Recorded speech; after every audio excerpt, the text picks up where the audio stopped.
The countdown began before I even had time to sit down. 60 seconds, the voice said, cold and sweet at the same time, like sugar poured over broken glass. 60 seconds, human, and then you stop being a problem. I did not stand up. I did not reach for a weapon. I stayed in my chair at the navigation console of the Halden Reach, my boots resting on the dented floor plating, and I watched the woman who had just said those words walk across my ship like she already owned it. Her name, I would learn seconds later, was Vale Thera. She wore armor the color of a fresh bruise, purple fading into black, with gold trim along the shoulders that caught the light every time she moved. Behind her stood 6 guards, tall and broad, their weapons drawn and pointed at every member of my crew. Grace was frozen near the comms station, her hands raised halfway, not quite in surrender, not quite in defiance. Daniel stood by the pilot's chair, jaw tight, eyes moving between the guards like he was counting exits that did not exist. Owen, our captain, stood closest to the princess, and for a man who had flown through 3 border skirmishes without blinking, he looked smaller than I had ever seen him. I did not look small. I did not feel small either, though I understood why everyone else did.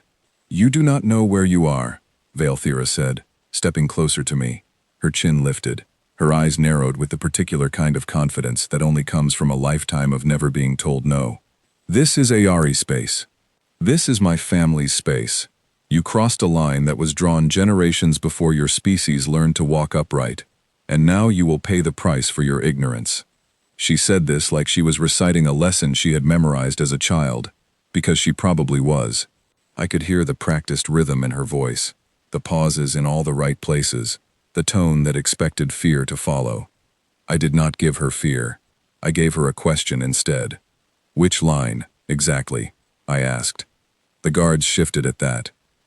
One of them, the tallest, took half a step forward, his weapon rising slightly, as if my voice alone was an insult worth answering with violence. Vale Thera raised a hand, and he stopped, though his eyes stayed locked on me, waiting for a reason. "You dare ask me questions," the princess said. "You are already dead. I am simply choosing to be generous, and give you 60 seconds to understand why." I glanced at the chronometer on my console. 48 seconds remained, according to her count. I did not correct her. I did not need to. Here is something I had learned a long time ago, in a place far worse than this ship, surrounded by people far more dangerous than a princess playing soldier.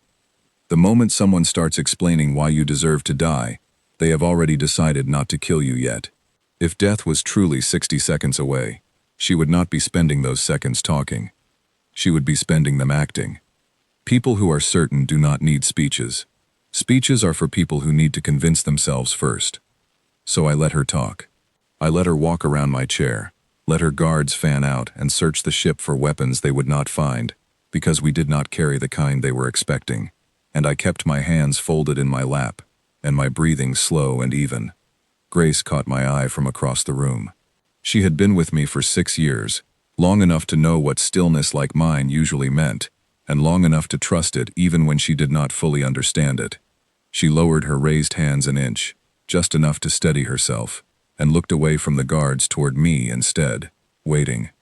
Owen was harder to read. He had built this survey ship with his own hands, spent a decade mapping quiet corners of space that nobody else wanted, and he had never once needed to explain himself to anyone with a title. Now a stranger with a crown was standing in his cargo bay, telling him his life was over, and he did not know yet that this was, strangely, one of the safer rooms in the galaxy for him to be standing in. 32 seconds. Vale Thera said, glancing at a thin device on her wrist that displayed the same countdown in glowing symbols. "You should be frightened by now.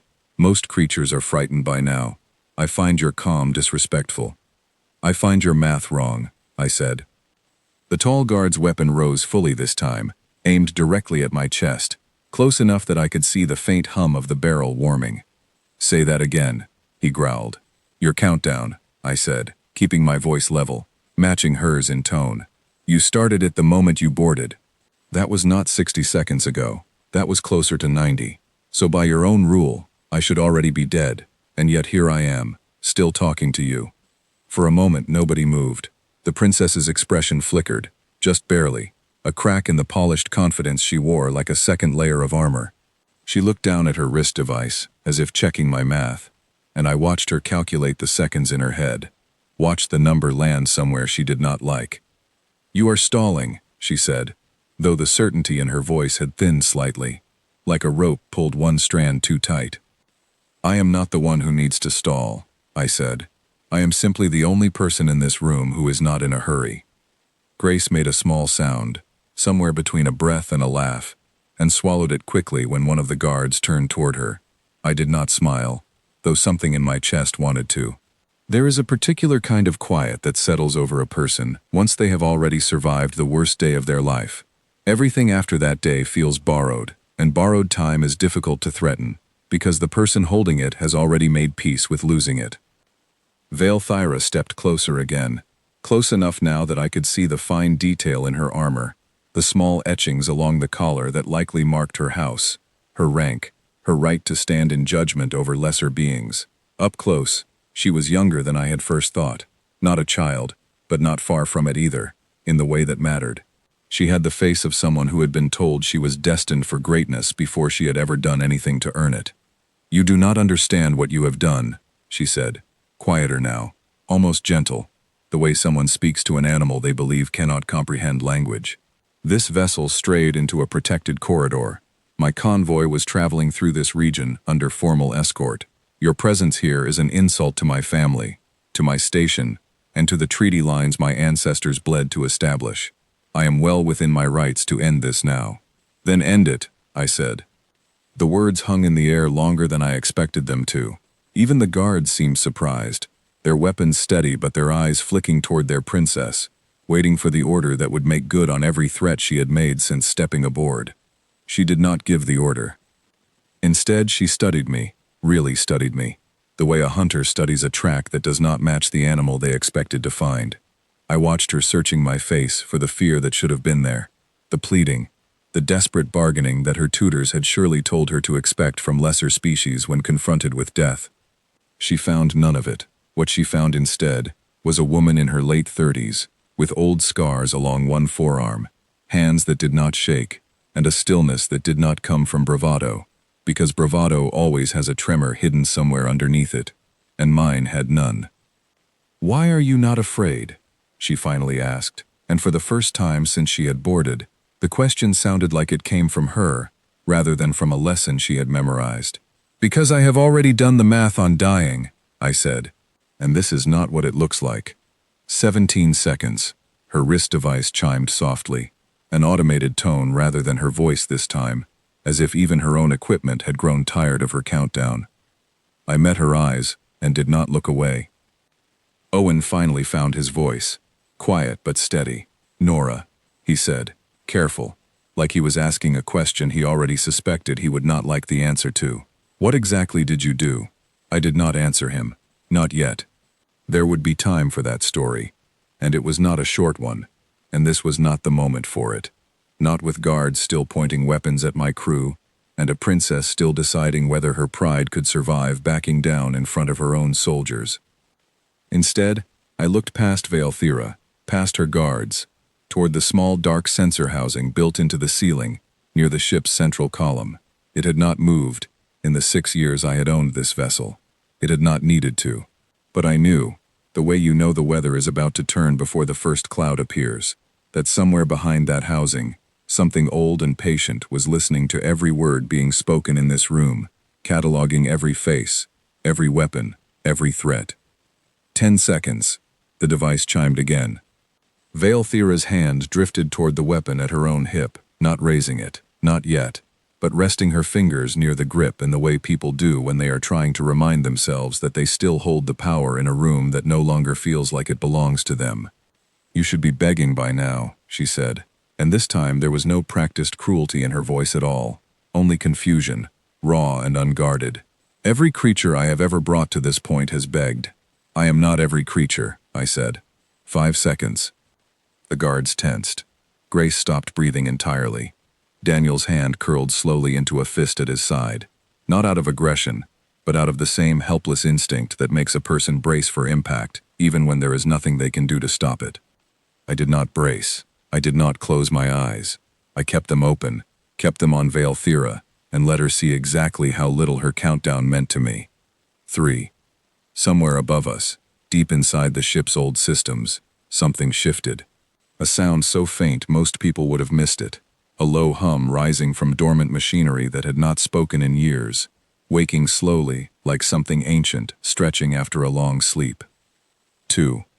The princess heard it too. I watched her eyes flick upward, toward the ceiling, toward the same sensor housing I had been watching, and for the first time since she had walked aboard my ship with 60 seconds and a crown's worth of confidence, I saw the beginning of doubt settle into her expression. 1. The countdown ended. Nothing happened, in the way she expected it to. No blast, no blood, no collapse. The room simply held its breath, all of us caught in the strange, suspended silence between a threat and its consequence, waiting to see which one of us the universe had actually been counting down for. And then a voice that was not mine, and was not hers, spoke into the quiet, calm and clear, and utterly unhurried. The kind of voice that had clearly been waiting a very long time for a reason to speak again. "Good evening, Princess Vaelthyra," it said. "You are 11 minutes behind your scheduled arrival at the Thren outpost. Shall I notify your escort fleet of the delay, or would you prefer to explain it to them yourself?" The color drained from the princess's face so quickly that even her own guards took a step back. "How did you know my schedule?" Vaelthyra said, her voice suddenly smaller than it had been a moment ago, though she tried to cover it with anger. "How does this ship know anything about me at all?" The voice answered before I could, patient and unbothered, the tone of something that had clearly rehearsed this exact conversation 1,000 times in its long silence, waiting for the day it would finally get to have it out loud. "I know a great many things, Princess," it said. "I know that you departed the royal shipyard at Sendrillon 4 days ago. I know your convoy took the southern route through the Thren corridor to avoid a diplomatic dispute with the Ossic Trade Council, a decision your senior escort officer disagreed with and recorded in a private log he believes no one else has read. I know you have visited this general region of space 11 times in the last 2 years, always under similar patrol pretenses, and always without formal notice to the systems you pass through. I find that curious. I imagine your family would find it curious too."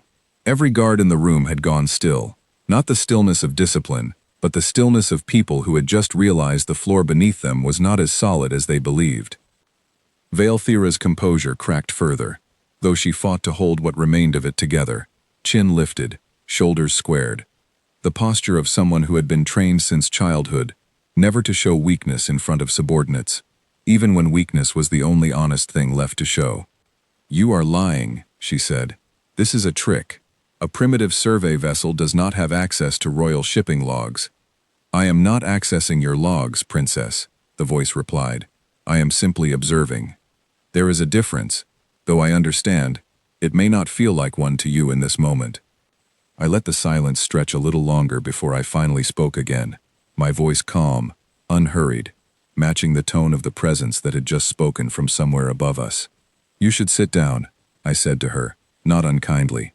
"This is going to take a little while to explain, and I think you will want to be sitting for it." She did not sit. Of course she did not. Pride does not allow for chairs when pride is the only thing left holding a person upright.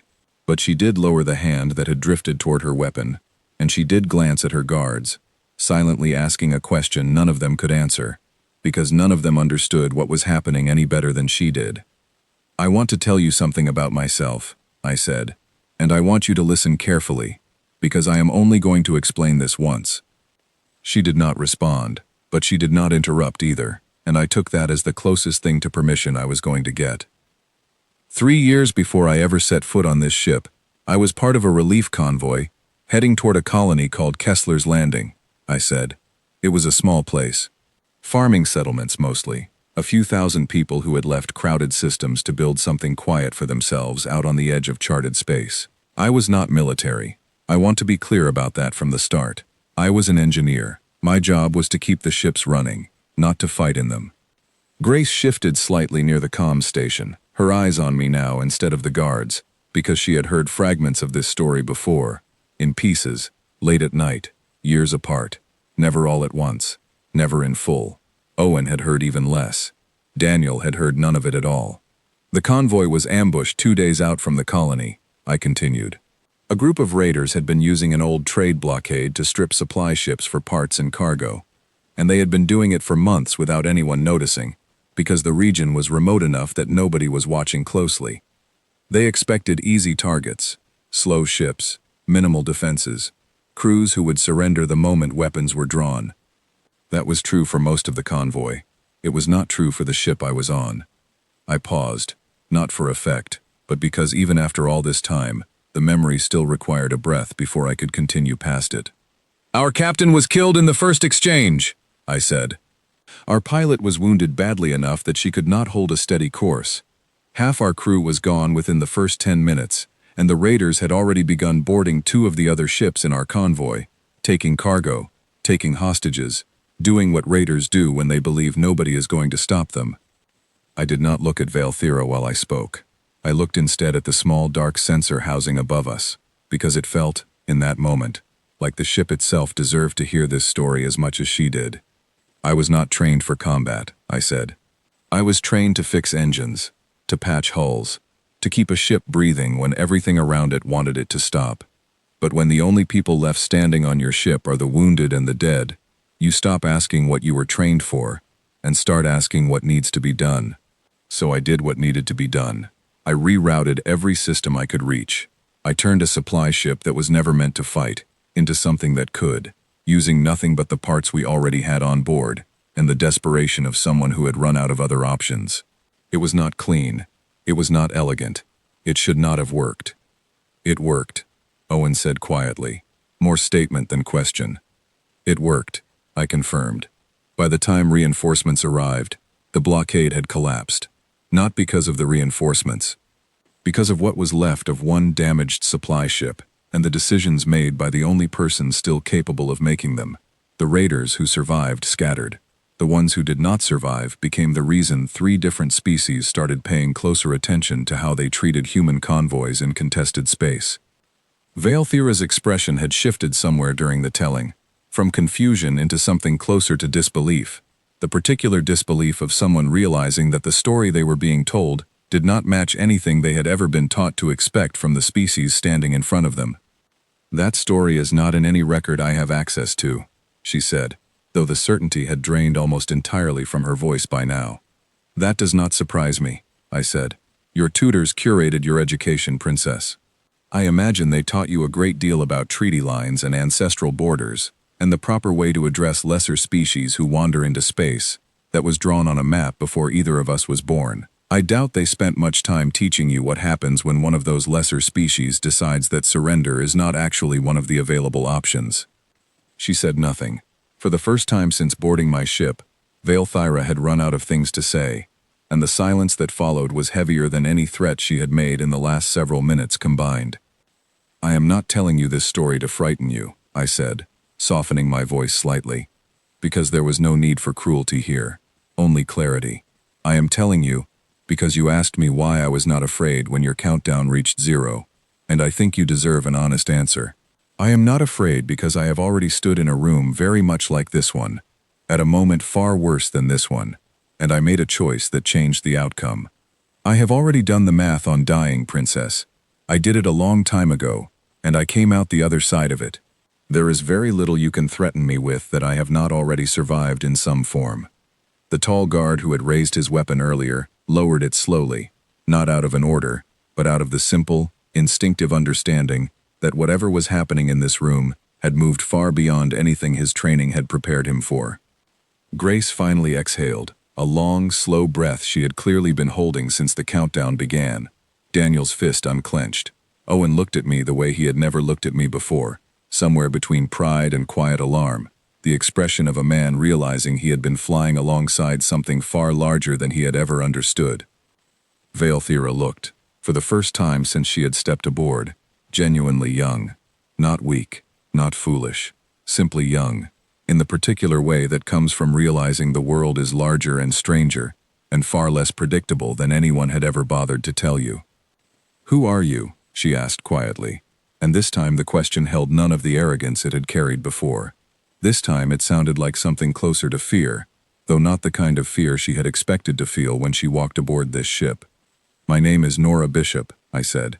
And I think, before this conversation is finished, you are going to wish someone had told you that name before you ever set foot on this ship.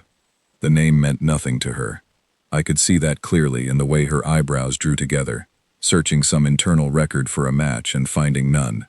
That did not surprise me either. My name had never been the important part of the story. What mattered was what came after it, and what came after it was standing directly above us, still speaking in that calm, patient voice that seemed to grow more confident with every passing second. "You have questions, Princess," the ship's voice said. "I will answer the ones I am able to answer, though I suspect you have not yet asked the right one." Valthira straightened, gathering the last remaining threads of her composure around herself, like a coat pulled tight against a wind that had already gotten through. "What is the right question?" she said, and I noticed she directed it at the ceiling this time, not at me, as though she had already begun to understand that the true authority in this room was not standing in front of her. "The right question," the voice replied, "is not who I am. It is how long I have been watching you." The silence that followed was different from every silence before it. It was the silence of a person realizing, all at once, that a threat they believed they controlled had, at some point without their noticing, quietly slipped out of their hands entirely. "How long?" she asked, and her voice had dropped to something just above a whisper. 11 months, 3 weeks, and 2 days, the voice answered, "since your convoy first passed within range of this vessel's long-distance sensors during a routine supply run through the outer Thren approach. I did not activate then. There was no need. You were simply passing through, and this ship's purpose has never been to interfere with travelers who mean no harm. But I have been recording," the voice continued. "Every pass, every route, every unusual delay along a corridor that should not require delays. Every time your convoy left the standard shipping lanes without informing the systems it passed through. I did not understand why, at first. I simply observed, because observation is what this ship was built to do, long before it was ever repurposed for survey work. It was only recently that the pattern became clear enough to draw conclusions from." Valthira's hand had drifted back toward the weapon at her hip, though this time the motion was not threatening. It was closer to something instinctive, the reflex of a person reaching for something solid to hold on to when the ground had started shifting beneath them. "What pattern?" she asked. "I do not think this is the moment for that conversation," the voice said, and there was something almost gentle in the refusal, the tone of someone choosing mercy over cruelty, even when cruelty would have been well within their rights. "I think you have enough to consider for tonight, Princess. I would rather not add to it before you have had the chance to sit with what you already know." I watched Valthira's face carefully during this exchange, watched the way her jaw tightened, the way her eyes flicked toward her guards, as though searching for some cue on how a person in her position was supposed to respond to being told, quite plainly, that she was not in control of the room she had walked into with such confidence only minutes before. "This is impossible," she said, though the words came out thinner than she likely intended. "This is a survey ship, a cargo vessel. It has no military registry, no defense classification, nothing that should allow it to track royal convoy movements across 11 months of travel." "You are correct," the voice said simply. "This ship has no military registry. It has no defense classification. By every formal measure your systems would recognize, it is exactly what it appears to be. I would ask you to consider, Princess, why a species capable of building something like myself would choose to disguise it as something so unremarkable." That question landed harder than anything said before it. I watched it land, watched the exact moment it settled into Valthira's expression, because I had asked myself something very similar a long time ago, back when I had first been introduced to systems like this one, back before I understood exactly how deep human caution actually ran. "You are saying this is not the only ship like you," she said slowly, working through the implication out loud, the way people do when a thought is too large to hold silently. "I am saying nothing of the sort," the voice replied. "I am simply asking you to consider the question. What you choose to conclude from it is entirely your own decision." Grace had moved slightly closer to me during this exchange, close enough that I could hear the soft, unsteady rhythm of her breathing beginning to even out again. She had known me for 6 years without ever hearing the full weight of what I had survived before joining this crew.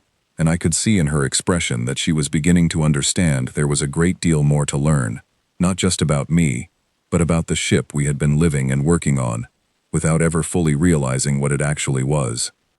Daniel finally spoke, his voice careful, testing the air before committing fully to the question. "Warden," he said, addressing the ship's system directly, by the name we had always known it by, the name that had never once, in 6 years, done anything more remarkable than manage life support and navigation logs. "Why did you never tell us any of this?" There was a pause before the answer came, the first genuine pause in the conversation, as though the system itself needed a moment to choose its words carefully. "Because you never needed to know," Warden said. "My function has always been protection, not disclosure. I was not built to explain myself to the crew I was assigned to. I was built to keep them alive, quietly, without requiring gratitude or acknowledgement for doing so. I had hoped, honestly, that this particular capability would remain unused for the entirety of this ship's service. It seems tonight has decided otherwise." Valthira took a step back, the first retreating motion she had made since boarding, small but unmistakable, the body language of someone recalculating an equation that no longer balanced the way it had only minutes earlier. "I do not understand what is happening here," she admitted, and there was no anger left in her voice at all, only the raw, unguarded confusion of someone who had walked into a situation, expecting an easy conclusion, and found herself standing in the middle of something far larger than she had prepared for. "I think," I said gently, "that you are beginning to understand exactly what is happening here. You simply do not want to say it out loud yet." She looked at me then, really looked at me, the way people look at something they are trying to reassess from the beginning, discarding every assumption they had walked in with, and starting over from nothing. "What are you?" she asked. "Not who, what." "I am an engineer," I said. "I am a survivor.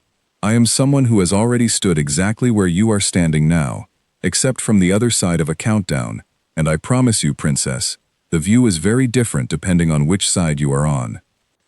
Her guards had lowered their weapons almost entirely now, not out of any order given, but out of the simple, shared instinct that whatever authority they had walked aboard with had quietly transferred to someone else the moment the ship itself had spoken. "You said 11 months, Valthira said finally, turning her attention back toward the ceiling, toward the presence that had upended everything she believed about this encounter. "You said you began recording 11 months ago. Why? What made you decide my convoy was worth watching in the first place?" "That," Warden said, "is the question I was hoping you would eventually ask."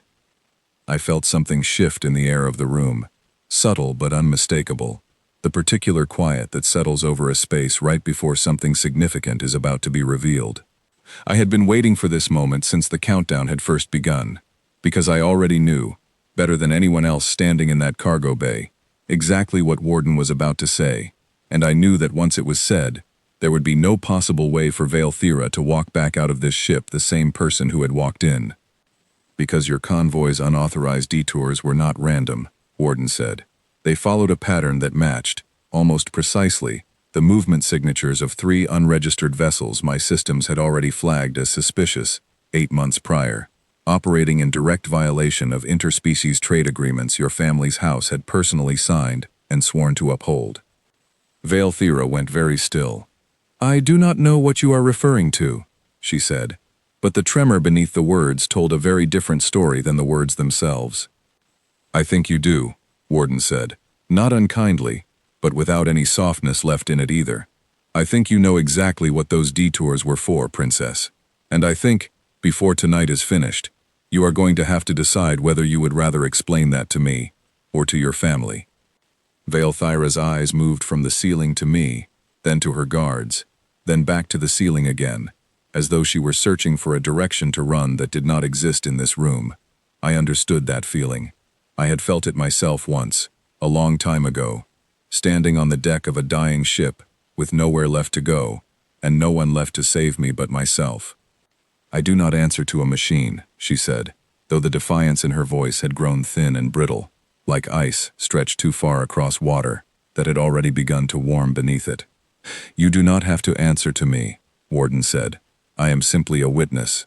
What you choose to do with what I know is entirely a matter between you and the family whose name you carry. I decided, at that point, that it was time to move the conversation somewhere more useful than watching a young woman slowly realize how much trouble she had walked into. Cruelty was never the goal here, not mine and, I suspected, not Warden's either. The goal had always been clarity, and clarity had been achieved. What remained now was making sure everyone in this room understood exactly where they stood, without any further theater required. "Princess," I said, stepping into the space her guards had left open when their weapons finally dropped fully to their sides. "I imagine you came aboard this ship tonight believing you held every advantage in the room. I want to explain something to you now, gently, because I do not think anyone has ever explained it to you before, and I think you deserve to hear it from someone who does not intend to use it against you." She looked at me warily, but she did not interrupt, and I took that as invitation enough to continue. "This ship you boarded is not the only vessel in this system," I said. "It never has been." Her eyes narrowed slightly, the old defiance flickering back to life for just a moment. "I scanned this region myself before boarding. There was nothing else within range. No other signatures, no other ships." "That is correct," I said. "There were no other ships within range of your scanners. That does not mean there were no other ships within range of you." I watched the meaning of that sentence settle over her slowly, the way cold water settles into cloth, spreading outward from a single point until it has soaked through everything. Her guards exchanged glances, the kind of glances soldiers give each other when they suspect, all at once, that the mission they walked into was never the mission they were told about. "Human vessels do not typically travel exposed," I continued. "It is not a rule written down anywhere official, not something you would find in any treaty or trade agreement, but it is a practice, one built slowly over generations, out of hard lessons learned the difficult way. When we send a ship like this one out into contested or unfamiliar space, it rarely travels alone, and it almost never travels visibly escorted, because visible escorts invite exactly the kind of confrontation we would rather avoid entirely." Veilthira's breathing had changed. Shallow now, quick, the sound of someone doing the math in their head and disliking every answer the math kept producing. "You are telling me there is another ship out there," she said, "right now, watching this exchange. I am telling you there has been another ship out there for the entire duration of your convoy's presence in this system," I said. "It has been there since before you boarded. It will still be there after you leave, whether that departure happens on friendly terms or otherwise. It has simply chosen, until this moment, not to make its presence known, because until this moment, there was no need to. Warden, ever patient, chose that exact moment to add its own quiet confirmation, delivered in the same calm, unhurried tone it had used for everything else that evening. "The vessel in question has been holding position 400 kilometers to your convoy's port side since your arrival," it said. "Its cloaking systems are well beyond the detection threshold of your escort fleet's current sensor array, which I recognize as standard ARI military issue, model designation Kestrel 7, with an effective cloaked object detection range approximately 60% lower than what would be required to notice its presence. I do not say this to embarrass your engineers, Princess. I say it only because you deserve an honest answer to a question you have not yet asked, but are clearly thinking." "What question?" she said, though her voice had grown so quiet now that I almost did not hear it over the low hum of the ship's systems around us. "Whether your entire convoy has already been disarmed without your knowledge," Warden said. The reaction in the room was immediate and total. Every guard reached instinctively for their weapons, not to raise them against us, but out of the desperate, useless instinct of soldiers, checking that the tools they relied on were still functioning as expected. Veilthira herself moved toward the small communication device clipped to her collar, fingers trembling slightly as she activated it. "Escort command, this is the Princess," she said, her voice carrying a sharpness meant to disguise the fear underneath it. "Report status immediately." The silence that answered her stretched several long seconds, long enough that I watched something in her posture begin to crumble, even before the response finally came through, garbled and distant, laced with static that should not have existed on a properly functioning military channel. "This is Escort Command," a strained voice replied. "Princess, we are reading unusual activity across every weapons system on the flagship. Targeting arrays are offline. Shield generators are reporting a fault code we do not recognize. We do not understand what is happening. We cannot explain it.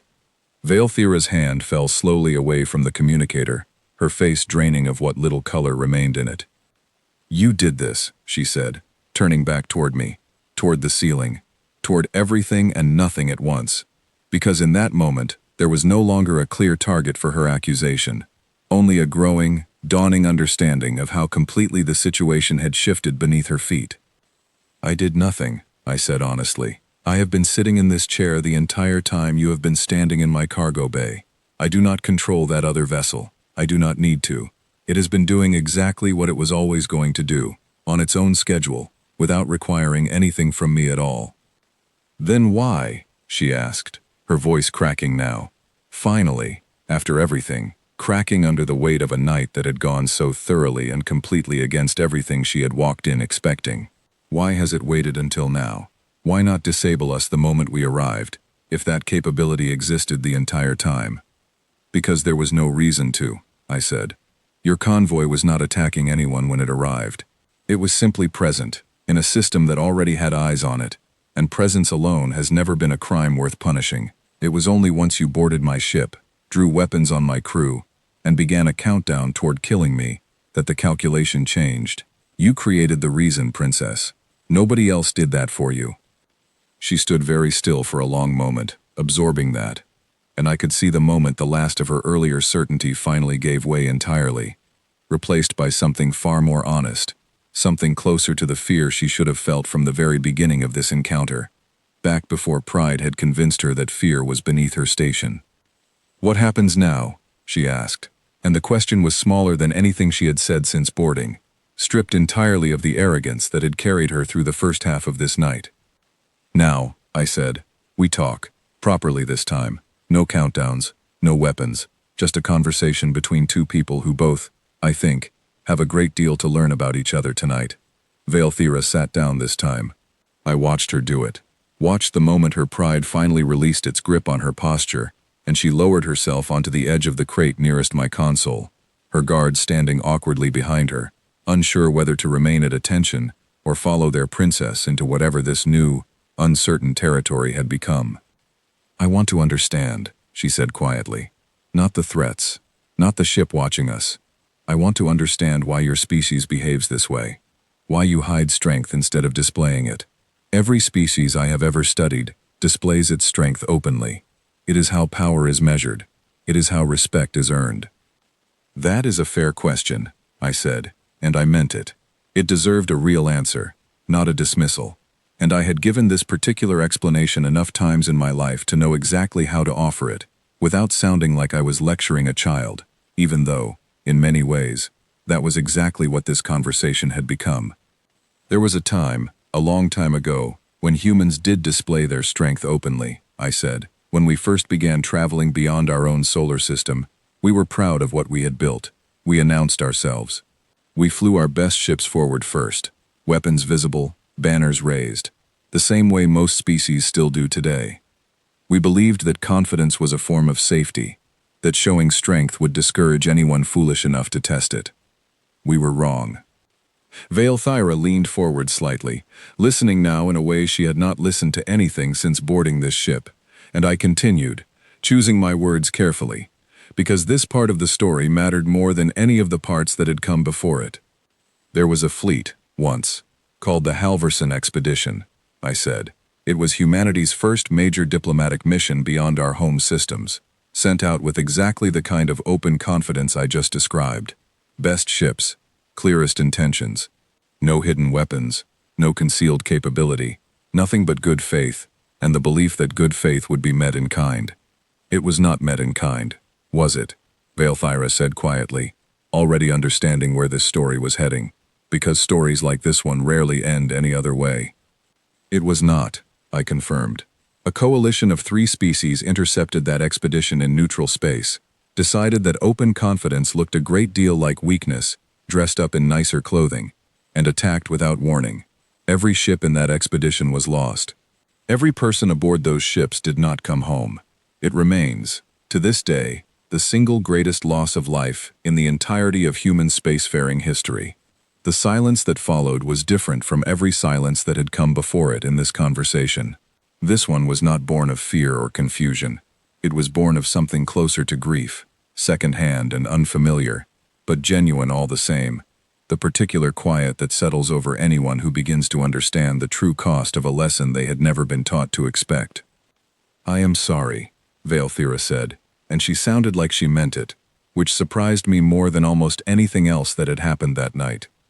"After the Halverson expedition," I continued, "humanity changed the way it approached every encounter beyond our own borders. Not out of anger, not out of a desire for revenge, though I will admit some of that existed too. In the years that followed, we changed because we finally understood something that should have been obvious from the very beginning. Confidence displayed openly can be measured, and anything that can be measured can be planned against, so we stopped displaying it. Every human vessel that travels beyond familiar space now carries capability that is never announced, never advertised, and rarely ever used," I said. "Most of that capability sits quietly for its entire operational life, doing nothing more remarkable than watching, waiting, keeping careful records of everything it observes, exactly the way Warden has been doing for the last 11 months of your convoy's movements through this region. It is not aggression, Princess. It is simply the understanding that safety built on secrecy is far more reliable than safety built on display." "The Grey Dawn Fleet," Warden added quietly from above us, "was the direct response to the Halverson tragedy. It does not exist as a single visible force. It exists as a doctrine, spread quietly across nearly every vessel humanity has sent beyond its home systems in the decades since. Every survey ship, every cargo vessel, every seemingly unremarkable transport moving slowly through contested space. Any one of them may, or may not, carry the capability I demonstrated tonight. There is no way to know from the outside which ships do and which do not, and that uncertainty has become, over time, one of the most effective forms of protection our species has ever developed." Valethira's expression had shifted into something I recognized easily, because I had worn that same expression myself once, a long time ago, back when I had first learned the true scope of what humanity had quietly built in the years following its greatest tragedy. It was the expression of someone realizing that an entire framework of assumptions they had built their worldview upon had just been dismantled in the space of a single conversation. "Why has no one taught me this?" she asked, and the question was not directed at me, or even at Warden. It was directed inward, at herself, at the tutors and advisors who had shaped her understanding of the galaxy since childhood, and at the palace walls that had clearly filtered a great deal more than she had ever realized. "I do not think that is a question I can answer for you," I said gently. "But I would guess that whoever curated your education had reasons of their own for leaving certain stories out of it. Stories like the Halverson expedition are not comfortable ones to tell a future ruler. They complicate the narrative of easy dominance that most palaces prefer to raise their children on." She was quiet for a long moment, staring down at her own hands, turning something over in her mind that I could not see, but could clearly sense the weight of. "I threatened to kill you," she finally said, looking up at me, and for the first time since boarding my ship, her voice held something that sounded almost like shame. "I stood in your ship and counted down the seconds until your death, believing the entire time that I held every advantage in this room, when in truth, I understood almost nothing about who I was speaking to, or what surrounded us." "That is true," I said, without cruelty, because there was no need for cruelty now. The lesson had already landed on its own, without any help from me. "What happens to me now?" she asked, and I could hear, underneath the question, a genuine uncertainty about what consequence might be waiting for someone who had made the mistake she had just made, in a galaxy that had clearly grown far larger and far stranger than she had understood it to be only an hour earlier. I looked at her for a long moment before answering, weighing the question carefully, because the answer I gave her here would matter a great deal more than anything I had said so far. "That depends entirely on what you do with what you have learned tonight," I said. Valethira straightened at that, some of her old posture returning, though it carried none of the arrogance it had carried when she first boarded. This time it looked more like resolve, the kind that comes from someone genuinely trying to correct course, rather than simply trying to appear composed. "I do not know what you expect me to do," she said. "I cannot undo the last hour. I cannot erase the countdown, or the weapons my guards drew against your crew. Or the words I said to you before I understood what I was actually standing in front of? No, I agreed. You cannot undo any of that. But you can decide what you do with it going forward, and I think that decision matters a great deal more than anything that has already happened tonight.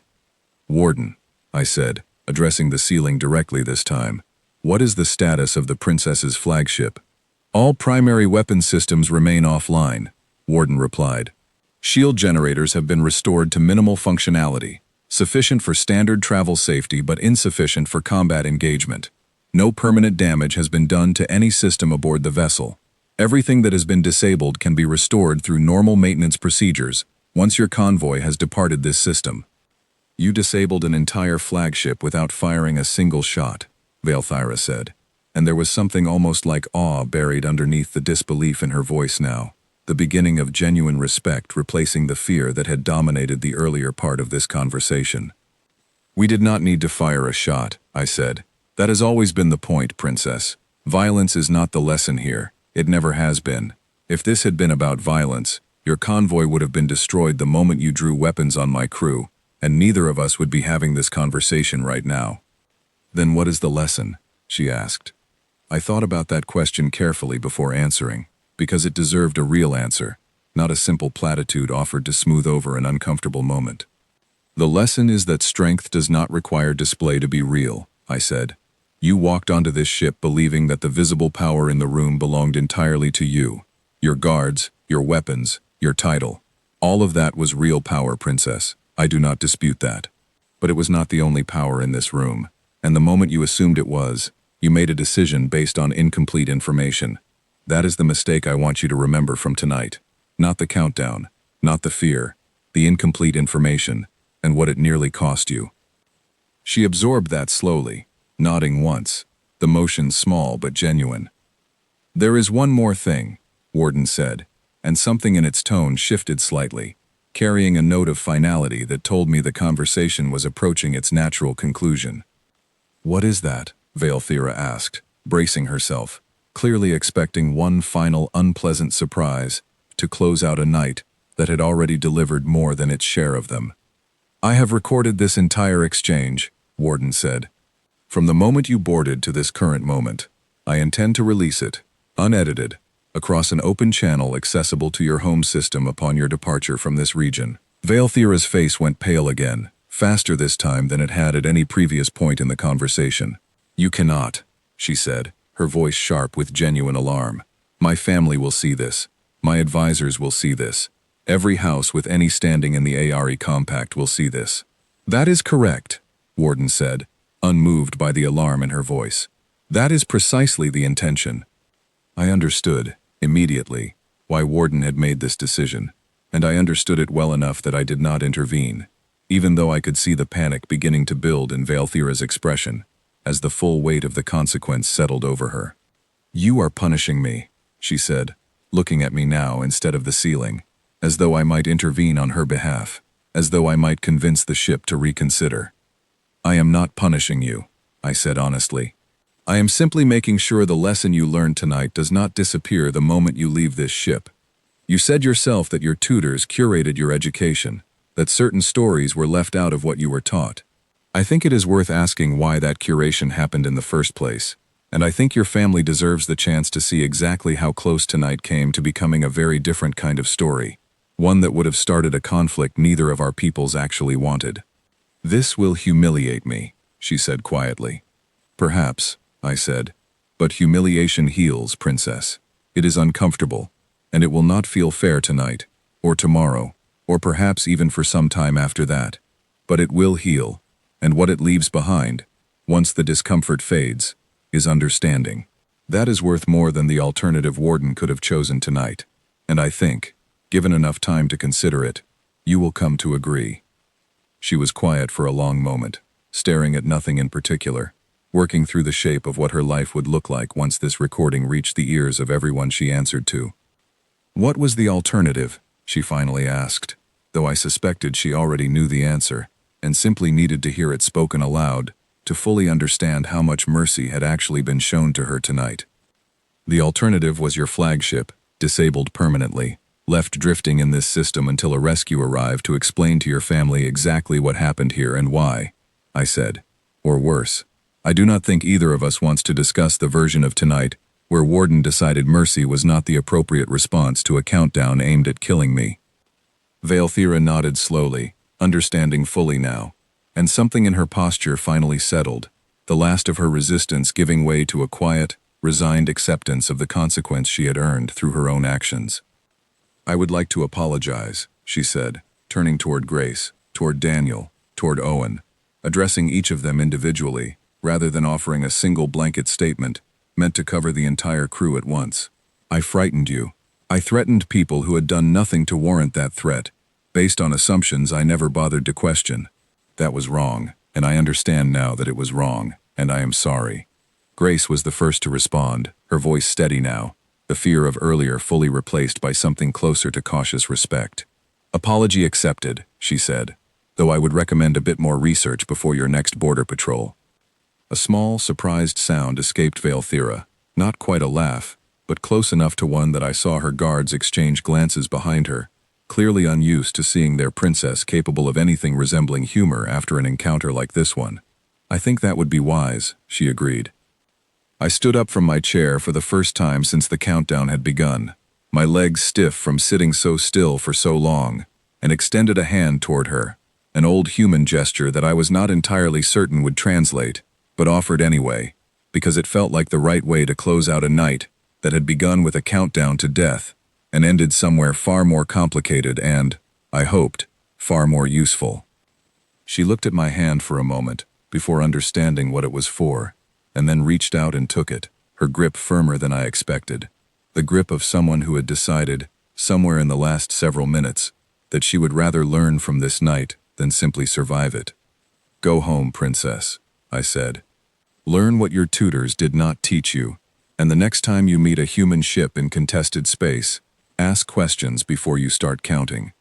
Valthera's convoy departed our system 4 hours later, moving slowly, carefully, its weapons systems still recovering from whatever quiet correction Warden had applied to them.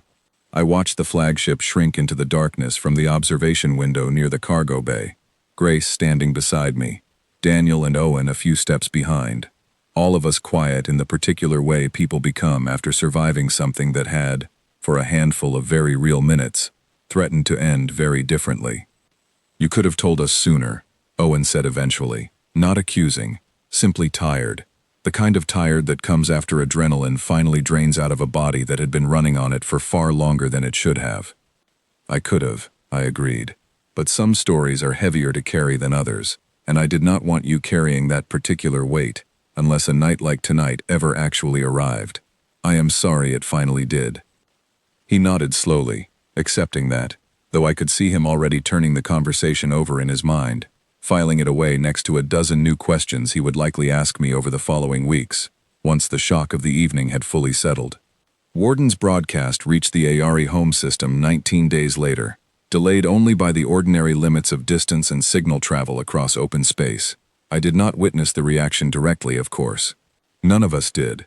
But word travels quickly across the kind of networks that connect trade routes and diplomatic channels, and within a month, fragments of the story had already begun circulating, far beyond the borders of a single royal house. I heard versions of it from traders who stopped to refuel at the same way stations we did, each version slightly different from the last, embellished here, softened there, the way stories always shift as they pass from one mouth to another. Some versions had me armed to the teeth, standing atop a mountain of enemy wreckage. Others had the ship itself speaking directly to the princess, in a booming, godlike voice that shook the walls of her flagship. I found both versions equally amusing, and equally far from what had actually happened in that quiet cargo bay, where the most dangerous thing in the room had simply been patience. What mattered was not the accuracy of the story. What mattered was what the story did once it began spreading. Grace mentioned it to me one evening, several weeks after the encounter, while we sat together in the mess hall running diagnostics on a shipment manifest that had nothing at all to do with princesses, or countdowns, or ancient defense systems waking from long silence. "Do you think it changed anything?" she asked. "Really changed anything," Or will everyone just go back to underestimating us the moment this particular story stops being interesting? It was a fair question, and one I had asked myself more than once in the weeks since Valthira's convoy had disappeared back into the dark. I do not think it changes everything, I said honestly. There will always be someone new who has not heard the story, or has heard it and decided it does not apply to them, the way every generation seems determined to relearn lessons the generation before them already paid for in full. But I do think it changes something. I think every time a story like this one spreads, it plants a small seed of doubt in places that used to hold nothing but certainty. And doubt, Grace, is a far more useful tool for keeping people safe than fear ever was. She considered that for a while, turning her cup slowly between her hands, before nodding, satisfied with the answer, or at least satisfied enough to let the question rest for the evening. I think, if I am honest, that the true nightmare humanity represents to the wider galaxy was never about weapons, or hidden fleets, or ships that speak with calm, patient voices, from systems that have watched silently for months, without ever announcing themselves. Those things frighten people, certainly, in the immediate moment they are discovered, but fear like that fades quickly, replaced eventually by caution, and caution is a manageable thing, something most species learn to live alongside without much difficulty. The true nightmare, I think, is something quieter than that, something Valthira understood by the end of that long night aboard my ship, even if she never said it aloud in exactly these words. It is the realization that an entire species stopped being afraid a very long time ago, quietly, without ceremony, without announcement, and simply kept moving forward in that fear's absence, building, watching, waiting, patient in a way that very few species in the galaxy have ever had to learn how to be. Everyone else is still catching up to that realization, one convoy, one countdown, one unexpected conversation at a time. I still think about that night sometimes, usually late, when the ship is quiet and the rest of the crew has gone to sleep, and it is just me and the soft hum of Warden's systems running their endless quiet watch over whatever corner of space we happen to be passing through. I think about the look on Valthira's face when the countdown reached 0 and nothing happened the way she expected it to. I think about the moment her certainty cracked, and the longer moment after that, when something better than certainty began to grow in its place. I do not know what kind of ruler she will become, years from now, once the weight of her family's house settles fully onto her shoulders. I would like to believe the lesson she learned that night stays with her, shapes the decisions she makes long after the embarrassment of that broadcast has faded from memory. I have no way of knowing for certain. Some stories do not offer that kind of closure, and I have made peace with that particular uncertainty a long time ago, the same way I made peace with so many other things in the years since Kessler's Landing first taught me what I was actually capable of, when everything else had already been taken away. What I do know is this. Somewhere out among the stars, in a palace I will likely never see, in a language I have never fully learned, there is a young woman who once counted down 60 seconds toward what she believed would be an easy death, and instead found herself sitting quietly on an old supply crate, listening to a stranger explain exactly how much of the galaxy she had never been allowed to see. I hope she remembers that lesson kindly. But even if she does not, I know the ship remembers. Warden remembers everything, patient and unhurried, the same way it has always been, quietly watching, quietly waiting, ready for whatever the next countdown brings, whenever and wherever it eventually arrives. And somewhere, far beyond the edge of whatever chart we happen to be flying at any given moment, I imagine there are other ships just like this one, other engineers just like me, other quiet conversations waiting to happen the next time someone underestimates exactly how much distance a species can cover between the moment it stops being afraid and the moment the rest of the galaxy finally notices. That, I think, is the real nightmare. Not what we can do. What we already decided, a long time ago, we no longer needed to fear.